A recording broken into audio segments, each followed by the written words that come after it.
आपल्या माध्यमातून माझं सरकारला एकच निवेदन आहे की भुजबळ साहेब कुठल्याही चुकीचं काम करत नाही आहे. या राज्यातल्या 60% ओबीसींच्या संविधानिक अधिकाराचं रक्षण करण्याचं काम करत आहे. जेव्हा आंदोलनकर्त्यांकडे वारंवार भुजबळ साहेबांवर टीका होत होती, तेव्हा त्या टीकेला उत्तर देणं हे मला आवश्यक आहे आणि माझ्या समाजाचं हितरक्षण करणं माझं कर्तव्य आहे. ही भूमिका त्यांना निभावायची होती, म्हणून त्यांनी सरकारला राजीनामा सादर केला असेल आणि तो राजीनामा सादर करून आपली भूमिका मांडायला सुरुवात केली. परंतु ही भूमिका मांडत असताना त्यांनी कधीही मराठा समाजाच्या आरक्षणाला विरोध केला नाही. वारंवार ते सुद्धा आणि आम्ही सुद्धा एकच म्हणतो की मराठा समाजाला आरक्षण मिळालाच पाहिजे, परंतु आमचा हा परंतु शब्द महत्त्वाचा आहे की आम्हा ओबीसीला जे 27% आरक्षण मिळतं त्या 27% आरक्षणाला कुठेही धक्का लागता कामा नये.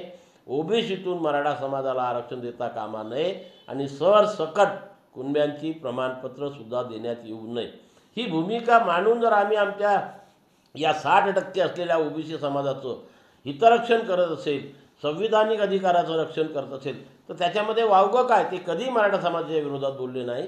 आणि म्हणून त्यांच्यावरती जर कोणी एक व्यक्ती वारंवार खालच्या दर्जाच्या भाषेमध्ये बोलत असेल, वेगवेगळ्या प्रकारचे आरोप त्यांच्यावरती विविध व्यक्तींकडून लावल्या जात असेल, तर त्याला प्रत्युत्तर देणं या देशातील प्रत्येक नागरिकाचं कर्तव्य आहे आणि तेच कर्तव्य ते पार पाडत आहे. म्हणून त्यांचा राजीनामा सरकारने स्वीकारू नये हेच निवेदन मी आपल्यामार्फत करीन. आणि जर तशा प्रकारची वेळ आली आणि या भुजबळ साहेबांचा राजीनामा सरकारने स्वीकारला तर या राज्यातील प्रत्येक ओबीसी आजही आहे आणि उद्यासुद्धा भुजबळ साहेबांच्या पाठीशी सक्षमपणे उभा राहील आणि त्यांचा बचाव करेल.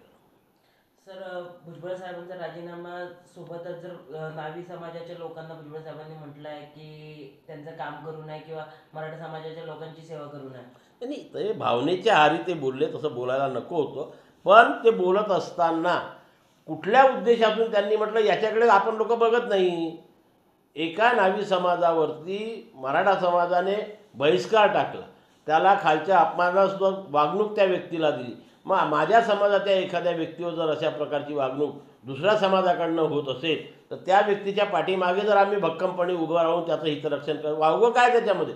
आणि हे करत असताना त्यांना कुठेतरी प्रत्युत्तर देण्याकरता समाजाने ही भूमिका मांडणं नको मांडायला पाहिजे होतं, पण ते त्याच्यातून निघून गेलं.